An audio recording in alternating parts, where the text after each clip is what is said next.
Aproveitando uma passagem por Curitiba, fomos conversar com o Gustavo da Curitibike.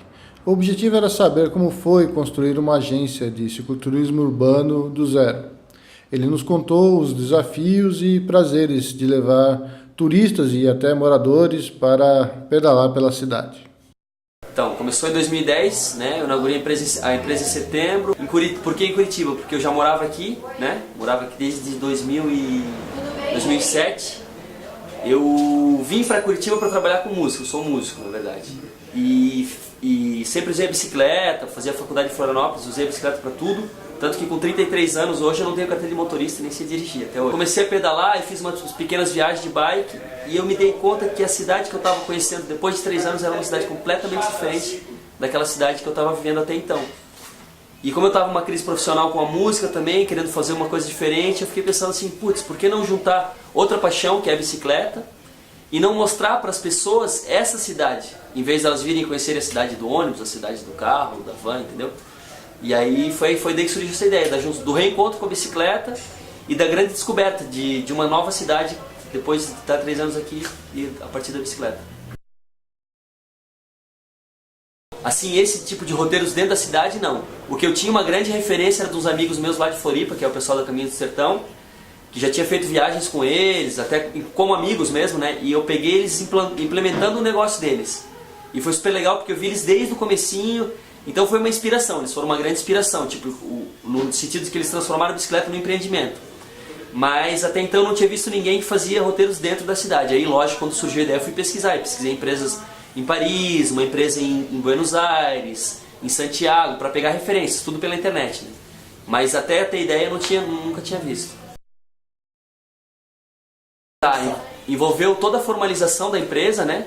E foram uma série de coincidências assim, positivas. Aí com a bike eu comecei, então foi o tempo de mapear os roteiros, né? Rodar a cidade inteira, escolhendo os roteiros, estudando. Também tem uma bibliotequinha ali, depois a gente posso mostrar depois. Então também lendo bastante coisa sobre a história da cidade. Então foi mais ou menos isso. Formalização, mapeamento, aí toda a história também de compra e montagem das bicicletas, né? A gente começou com 5 bikes no começo. A gente começou com 3 roteiros. Então como é que funcionou o nosso primeiro perfil de roteiros? A gente pegou a malha cicloviária de Curitiba, né, que são em torno de 120 km, e essa malha cicloviária ela justamente conecta as áreas de lazer na cidade, conecta os parques, alguns pontos culturais. Então foi muito óbvio no começo explorar isso, né, explorar essa vantagem, esse cenário já existente. Então a gente criou 3 roteiros nesse perfil, exatamente com o mesmo perfil. Desses roteiros, um deles virou nosso roteiro principal, que até hoje é o roteiro da Ópera de Arame, né? Ele passa por 2 pontos bem atrativos da cidade, que é o Museu Oscar Niemeyer e a ópera em si. Roteiro super acessível de 15 km, bem planinho, então é um roteiro que é bem fácil de vender, tem muito interesse e ele também é acessível para vários perfis, né? E aí começou a aparecer solicitações para roteiros que a gente não tinha, e o principal roteiro que o pessoal pedia era a Graciosa. Tá aqui do lado, putz, super bonito, bem conhecido. Estudando, a gente acabou descobrindo que a Graciosa teve um papel fundamental na conexão de Curitiba com o litoral, então ajudou o desenvolvimento da cidade. Então a gente acabou fazendo esse roteiro, mas conectando com esse mote, ainda sem perder muito essa coisa de entender as cidades, né, através de cada um dos roteiros, de entender a nossa cidade. O que é muito comum as pessoas confundirem o nosso serviço com um grupo de pedalada noturna, grupos, por exemplo, que tem incentivo da prefeitura. O nosso serviço, o diferencial dele é isso, a gente oferece ele diariamente, né? Então são roteiros que saem todos os dias e agregado ao fato de pedalar está toda a informação, então todo o conteúdo ligado a cada um dos roteiros. O que aconteceu é que com a nossa especialização e quanto mais a gente guiava, mais a gente explorava alternativas dentro dos roteiros, então a gente foi vendo que a cidade tinha um potencial muito maior para fazer roteiros urbanos, além dessa coisa ligada aos parques e ciclovias, que era o nosso primeiro perfil de roteiro. Com amigos, peguei um monte de amigo que estava passeando aqui em Curitiba. Já que vocês só podem à noite, vamos fazer uma pedalada e conhecer os bares dos amigos meus. E a gente fez essa pedalada descontraída, assim, enquanto amigos, enfim, só com as bikes da empresa. Aí tirei algumas fotos e eu falei assim, cara, isso é muito legal. Daí nasceu o nosso primeiro roteiro com um cunho um pouco mais gastronômico, cultural e gastronômico, que é o Bike and Bar, um roteiro noturno onde a gente visita alguns bares. A gente já está com 8 roteiros agora. Qual que é uma das nossas grandes bandeiras? É justamente mostrar para as pessoas que vêm aqui a Curitiba de agora.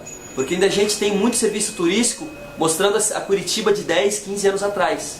E nosso papel agora é justamente mostrar a versão mais atual possível da cidade. Depois disso a gente continuou pensando, né, putz, mas isso dá muito pano para manga e tal. Um amigo meu deu uma sugestão de por que não criar um roteiro visitando cafeterias. Eu falei, putz, interessante, aí vamos pesquisar para ver se roda. Aí a gente acabou descobrindo que Curitiba tem um cenário em torno do café especial, que os baristas mais bem colocados em campeonatos mundiais, né, em campeonatos internacionais, estão aqui em Curitiba. Putz, olha só, outra coisa que as pessoas vêm para Curitiba, mesmo os curitibanos não sabem que tem aqui. Falei, então, de novo, tem a ver com a proposta atual da Curitibike. Então a gente criou o nosso roteiro, a gente lançou em janeiro desse ano, 2013, o Coffee Bike Tour, que é um roteiro de degustação de cafés especiais. E voltando de novo, como os nossos roteiros aliam, além da pedalada, o conteúdo, qual que é o conteúdo? Em vez de ser um conteúdo sobre a história da cidade, é um conteúdo sobre o café, a história, a diferenciação do café. A gente degusta cafés de diferentes regiões do Brasil. A gente aprende sobre diferentes tipos de preparo do café. Agora, com esses roteiros, a gente tem outros atrativos. Às vezes o cara adora café, quer, né, já conhece ou quer conhecer um pouquinho mais, e o cara, putz, vou fazer aquele roteiro porque eu vou aprender um pouco mais sobre café. No final do passeio, a pessoa sai com a impressão que ela não sabia nada de café até então. O que eu posso medir fisicamente, isso, né, bem fácil, de um jeito bem palpável, é o seguinte: a gente começou com 5 bikes, tá?